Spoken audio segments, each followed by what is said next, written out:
جب کوئی بندہ برین ڈیڈ ہو اور دوسرے انسان کو حق دیا جائے کہ وہ مشینز کو آف کریں یا پھر آن رکھیں تو مورلی وہ بہت ڈسٹربنگ ڈیسیجن ہوتا ہے، وہ ہم لے سکتے ہیں. ایموشنلی ہوتا ہے نا ان لوگوں کے، مورلی تو سے زیادہ ایموشنلی ہوتا ہے ان کے رشتہ داروں کے لیے. جی ٹھیک ہے نا، کہ مطلب ایک کسی کا قریبی آدمی ہے اور اس کو مشینوں پہ رکھا ہوا ہے اور وہ لائف سیونگ مشینیں اس لحاظ سے ہے نا، اس کو لائف کی کوالٹی کو تو تم نہیں بنا رہے ہوتے، لائف کو پرولونگ کر دیتے ہو، لیکن وہ میزریبل لائف ہی ہوتی ہے نا، وہ بے چینی اور مطلب ایک قسم پرسی والی حالت ہی ہے نا. جی بالکل. ٹھیک ہے، اس لیے عموماً میرے سے اگر کوئی پوچھے نا تو میں کہتا ہوں اگر ڈاکٹر یہ کہتے ہیں نا کہ مشین اتارو گے تو یہ فوت ہو جائے گی تو زیادہ سے زیادہ 24 گھنٹے مشین لگا کے دیکھ لو، اس کے بعد اتار دو بلا وجہ. اس کو شخص کو بھی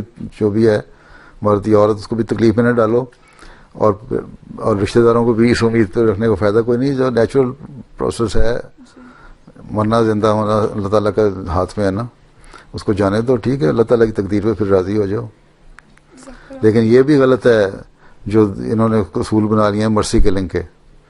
بعض ملکوں میں قانون ہے، اچھا یہاں سے کہ جاتے ہیں آسٹریا میں یا کہاں جا کے مرسی کلنگ کرا دیتے ہیں کہ بیمار ہے، میں برداشت نہیں کر سکتی ہوں، میری لمبی کینسر کی تکلیف چل رہی ہے، عورت کہتی ہے یا مرد کہتا ہے، اور بڑی پینفل ہے اور ٹریٹمنٹ ایسی ہے تو مجھے مار دو.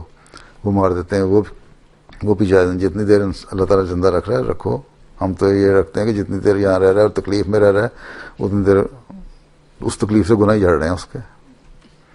ٹھیک، یہی سوال ہے نا. ہاں جی.